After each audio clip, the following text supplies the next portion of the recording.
Today on Pro Church Daily, we're talking about why copying your favorite megachurch is dangerous. Well, hey there, and welcome to Pro Church Daily, the show where in 10 minutes or less, you're going to get a daily dose of tips and tactics to help your church share the message of Jesus while we try and navigate the biggest communication shift we've seen in the last 500 years. I'm your host, Alex Mills, joined as always by the boss man, it's Brady Shearer, and today we're going to talk about why copying your favorite megachurch is dangerous.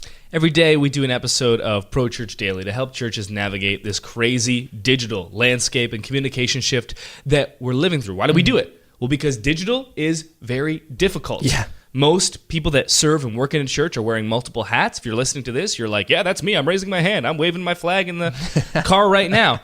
And that means that we weren't formally trained in figuring all of this out, and yet we still know how important it is.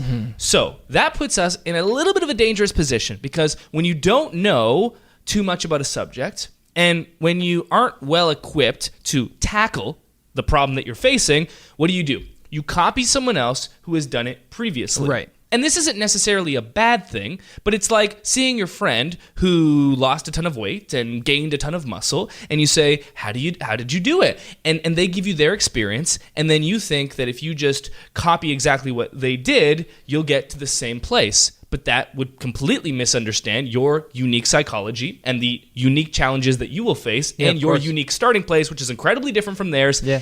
And that's how something like, juicing becomes so popular, because we think like, if we could just all juice, but like maybe that's not the whole picture. And so similarly, you can't just copy a megachurch's tactics, expect similar results. And we wanted to give some specific examples to illustrate this point that I'm going to attempt to make. The difference that I want to make right now is the separation between studying strategies versus copying tactics. Yeah. Because when you study the strategy of a church that you look up to, whether big or small, and then you reverse engineer that strategy, that can be helpful. When you blindly copy tactics of another church, that's when you put yourself in a tough position. Of course. So let's talk about a specific example. Every single week, Elevation Church uploads all of their sermons to YouTube, and most of their sermons receive around 100,000 views or more, and their channel has more than 500,000 subscribers. Wow. And so if you were going to be copying the tactics of Elevation Church, you would look at what you're seeing above the surface and think, if we upload our sermons to YouTube, You get 500,000 subscribers. or if not, it's still the right thing to do, because if they're doing it, we should be doing it. Right. Firstly, it's important to recognize that the average church, 90%, are 350 or fewer in America, which means that Elevation is at the very least 50 to 100 times larger than the average church, the vast majority, 90% of churches. And so the infrastructure of a church of that size and the influence they have globally, nationally, continentally is completely different than where you are. And here's what I mean by that. Every single month, the search term Stephen Furtick Sermons gets almost 60,000 monthly searches on YouTube in America. The search term Elevation Church Sermons gets more than 20,000 monthly searches every month in America alone. Wow. That data comes from keywordtool.io. So you throw in a couple of, specific searches for Elevation Church, Savage Jesus, or one of the specific messages that they've done. And basically you've got around 100,000 monthly searches unique in America for Stephen Furtick Elevation Sermons. Wow. What most people don't understand about YouTube is that YouTube is a search engine. Yeah. And there are tens of thousands of people searching for the messages, for the sermons of Stephen Furtick every single month. And so Elevation has the luxury to just upload their messages to YouTube and for them to be watched by tens of thousands of people around the world, around the country. Yeah. The difference between copying a tactic and studying a strategy is this. If you're a church looking at what Elevation is doing, you're going to say, we should upload our sermons to YouTube as well, Right. because that's what Elevation is doing. Elevation has a church app. We should have a church app as well.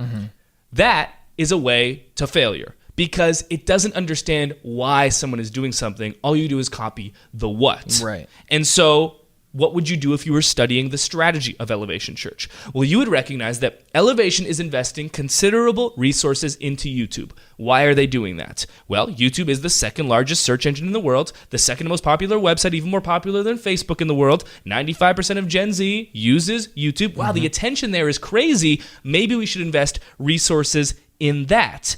And so what does that mean for Elevation? Well, they know how many people are searching for their messages. A lot. And so they upload to respond to the people and their attention. What does that mean for your church? Well, it's unlikely that you're getting 100,000 searches every single month for your pastor and your messages. Right. That's not a bad thing. No. But it would not be a good thing to upload as if that was the truth. Right. It's not the truth. So then your question has to be, what are people searching for? And this is the difference between copying a tactic and studying a strategy. Studying a strategy recognizes the macro principles behind why we do something and reverse engineers how you can apply those principles to your unique context. Copying a tactic simply says, that's what they did, let's blindly do that as well, and misunderstands and doesn't appreciate everything that's happening below the surface. It only considers what's happening above the surface. Yeah. It's a dangerous spot to be in. And I think that word that you just used, context, is the most imperative part of this whole conversation. I've learned this in pastoral ministry.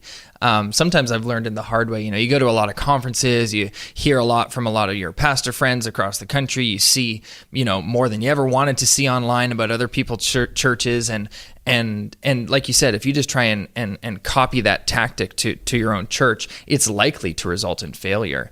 But when you can break it down and see the strategy behind it, and then apply that to your own context, maybe uploading to YouTube, is going to be good for you, but for what reason? And applying that to your own church's context, which is the variables are almost endless, from demographic to geographical location to how many people attend your church, to the demographic of people in your church compared to the demographic of people in your community. There's just so many variables to your specific context, and that's why you can't apply a tactic to your situation. You have to apply the strategy, and out of that, using that strategy within your context will come a tactic that you're going to be able to employ for your church and find success. But the starting point has to be a strategy within the framework of your church's specific context.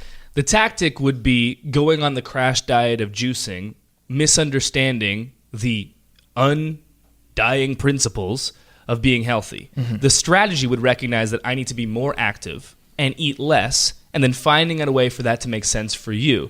Just because you go juicing, you could still eat 4,000 calories a day just through juice. Right. That's the tactic that if you blindly copy, puts you in a dangerous position. And that's the title of this episode, why it's dangerous to copy megachurches. Why is it dangerous? Digital is hard. And if you copy the tactic of a megachurch and it doesn't work, it's going to be very possible and very likely that your church says, well, YouTube just doesn't work for us. Right. And then you don't try it again.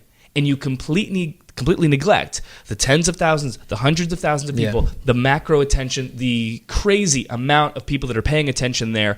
And that's what I don't want. I don't want churches giving up because they copied a strategy that was doomed, or copied a tactic that was doomed to fail from the beginning, and then said, oh man, it just wasn't for us. Yeah. Well, you never even gave it a chance because you didn't understand how to use it in the first place. And so that's why it's dangerous. Stay away from it. Avoid it. To that end, the featured resource wanted to highlight in this episode of Pro Church Daily is the Church Growth Calculator spreadsheet that we put together. A lot of the times, churches don't know where they need to get to and what they're trying to really accomplish, and that's what makes decision-making like this difficult. Right. So we put together a spreadsheet. It's free to download, and it tracks 17 types of next steps that every church needs to be measuring to get an accurate understanding of your church's growth and health. And it'll even give you a way to calculate your church growth score. You can do that month over month, and then you can track, okay, what did we do well this month? What did we do poorly? And it's such a more holistic way of tracking than simply attendance. Again, 17 next steps. Link to download that is in the show notes, and it is free. And that'll do it for this episode of Pro Church Daily. We'll see you next time. Hey, thanks for watching this episode of Pro Church Daily. Make sure that you subscribe to this channel so you never miss another video. Hey, and we need a good hit of dopamine. Will you like this video?